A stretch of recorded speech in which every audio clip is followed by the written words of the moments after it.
வணக்கம். 2ஆம் பாகம் சுழற்காற்று 5ஆம் அத்தியாயம் நடுக்கடலில். உங்களுக்காக வாசிப்பது ஸ்ரீ. வந்தியத்தேவன் திரும்பி பார்த்தான். அவனுடைய வயிற்றிலிருந்து குடல்கள் மேலெழும்பி அவன் மார்பை அடைத்தன. பிறகு இன்னும் மேலே கிளம்பி அவன் தொண்டையையும் அடைத்துக் கொண்டன. அவனுடைய தேகத்தில் 1000 மின்னல்கள் பாய்ந்தன. பழுக்க காய்ந்த 1,00,000 ஊசி முனைகள் அவன் தேகமெல்லாம் துளைத்தன.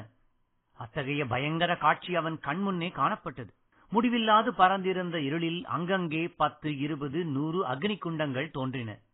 அவற்றிலிருந்து புகையில்லை, வெளிச்சமும் இல்லை.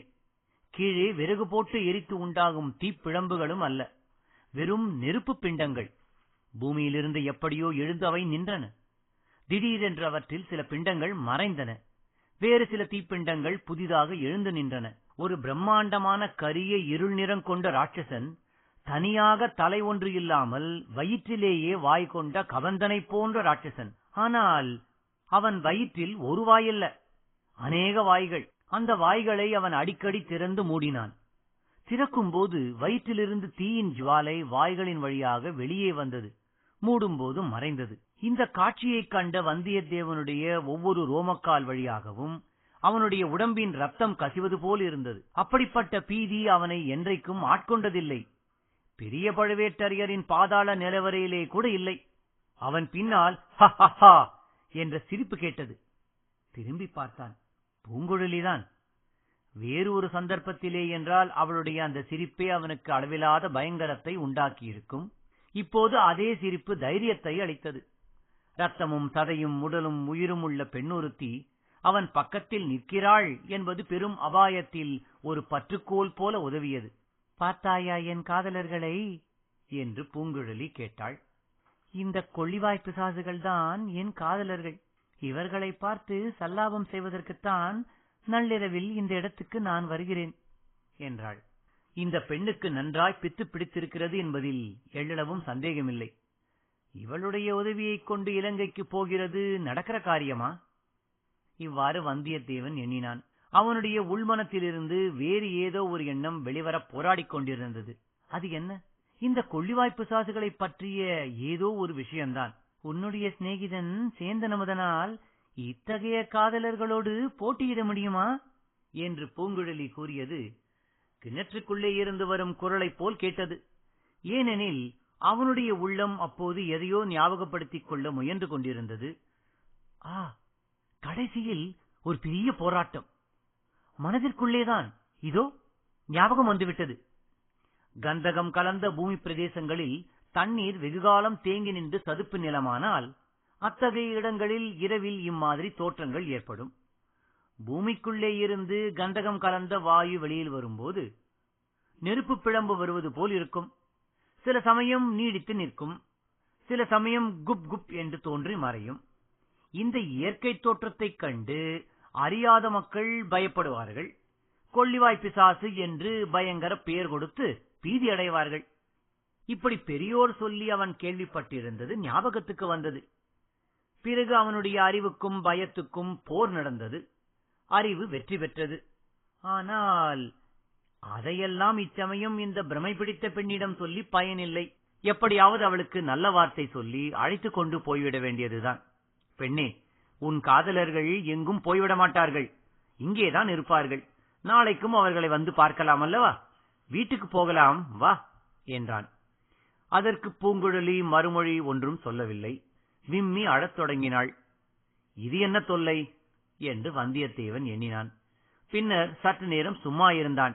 பெண்ணே, நாம் போகலாமா என்று மீண்டும் கேட்டான். விம்மல் நிற்கவில்லை. வந்தியத்தேவனுக்கு அலுத்து போய்விட்டது. சரி, உன் இஷ்டம் போல் செய், எனக்கு தூக்கம் வருகிறது, நான் போகிறேன் என்று சொல்லிவிட்டு இறங்கத் தொடங்கினான். பூங்குழலி உடனே விம்மலை நிறுத்தினாள். மேட்டிலிருந்து இறங்கத் தொடங்கினாள். நாளே பாய்ச்சலில் வந்தியத்தேவனுக்கு முன்னால் கீழே போய் நின்றாள். வந்தியத்தேவன் ஓடிப்போய் அவளை பிடித்தான். இருவரும் கலங்கரை விளக்கை நோக்கி நடக்கத் தொடங்கினார்கள். இந்த பித்து பிடித்த பெண்ணை நம்பி படகில் ஏறுவதாவது, கடலை கடப்பதாவது, ஆயினும் வேறு வழி இல்லை என்று தெரிகிறதே. ஏதாவது நல்ல வார்த்தை சொல்லி சிநேகம் செய்து கொள்ள பார்க்கலாமா? வானத்தில் வால் நட்சத்திரம் தோன்றுகிறதே, அதை பற்றி உன் கருத்து என்ன என்று பூங்குழலி கேட்டாள். ஏன் கருத்து ஒன்றுமில்லை, வால் நட்சத்திரம் தோன்றுகிறது, அவ்வளவுதான் என்றான் வந்தியத்தேவன். வால் நட்சத்திரம் வானில் தோன்றினால் பூமியில் பெரிய கேடுகள் விளையும் என்று சொல்கிறார்களே.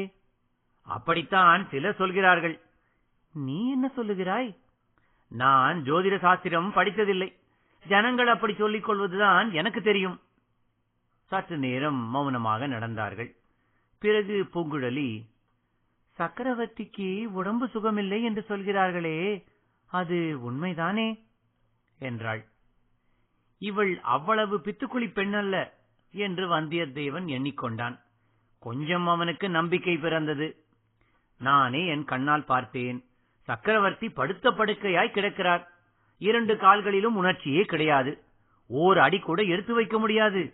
அவரை குணப்படுத்த மூலிகை கொண்டு வரத்தானே நான் வந்திருக்கிறேன். பெண்ணே, எனக்கு நீ ஓர் உதவி செய்வாயா என்று கேட்டான். அதற்கு மறுமொழி சொல்லாமல், சக்கரவர்த்தி அதிக நாள் உயிரோடு இருக்க மாட்டார், சீக்கிரத்தில் இறந்து போய்விடுவார் என்று சொல்கிறார்களே, அது உண்மையா என்று கேட்டாள் பூங்குழலி. நீ இச்சமயம் உதவி செய்யாவிட்டால் அப்படி நடந்தாலும் நடந்துவிடும். இலங்கையில் ஓர் அபூர்வ சஞ்சீவி மூலிகை இருக்கிறதாம். அதை கொண்டு வந்தால் சக்கரவர்த்தி பிழைத்துக் கொள்வாராம். நீ படகு தள்ளிக்கொண்டு இலங்கைக்கு வருவாயா? சக்கரவர்த்தி ஒருவேளை இறந்து போனால் அடுத்தபடி யார் பட்டத்துக்கு வருவார்கள் என்று பூங்குழலி கேட்டது வந்தியத்தேவனை தூக்கி வாரி போட்டது. பெண்ணே, எனக்கும் உனக்கும் அதை பற்றி என்ன? யார் பட்டத்துக்கு வந்தால் நமக்கு என்ன கவலை? ஏன் கவலை இல்லை? நீயும் நானும் இந்த ராஜ்யத்தின் பிரஜைகள் அல்லவா? இந்த பெண் பித்து பிடித்தவளே அல்ல. இவளிடம் ஜாகிரதையாகவே நடந்து கொள்ள வேண்டும். இவளுடைய விசித்திரமான செயல்களுக்கு வேறு காரணம் இருக்க வேண்டும். ஏன் பேசாமல் இருக்கிறாய்? அடுத்த பட்டத்துக்கு யார் வருவார்கள் என்று பூங்குழலி மீண்டும் கேட்டாள். ஆதித்த கரிகாலருக்குத்தான் யுவராஜ பட்டம் கட்டியிருக்கிறது. அவர்தான் நியாயமாக அடுத்த பட்டத்துக்கு வர வேண்டும். மதுராந்தகர், அவருக்கு உரிமை இல்லையா?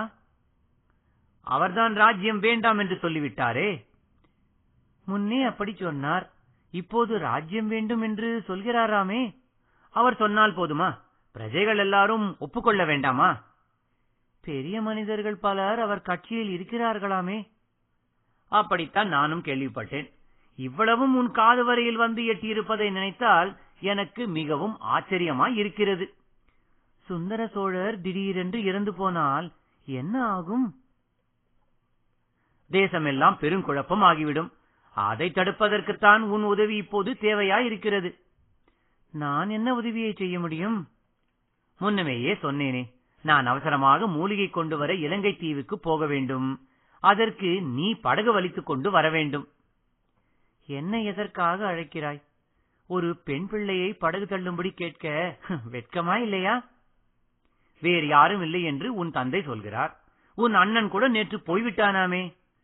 அவன் போனால் என்ன? உனக்கு 2 கைகள், உன்னோடு வந்தவனுக்கு 2 கைகள் இல்லையா? எங்களுக்கு படகு வலிக்க தெரியாது. படகு வலிப்பது என்ன மந்திர வித்தையா? துடுப்பை பிடித்து வலித்தால் தானே படகு போகிறது. திசை தெரிய வேண்டும் அல்லவா? நடுக்கடலில் திசை தெரியாமல் போய்விட்டால்?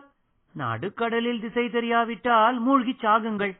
அதற்கு நான் என்ன செய்யட்டும்? கலங்கரை விளக்கின் அருகில் அவர்கள் வந்துவிட்டார்கள்.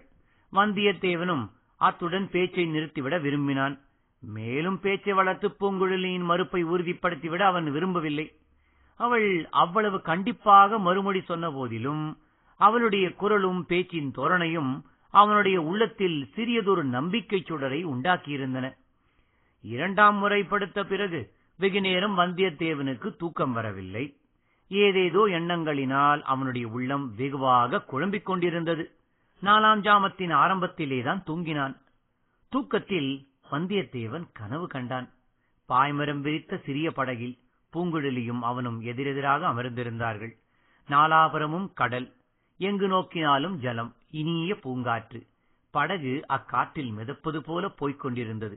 பூங்குழலியின் முகம் அழகே வடிவமாக பொலிந்தது.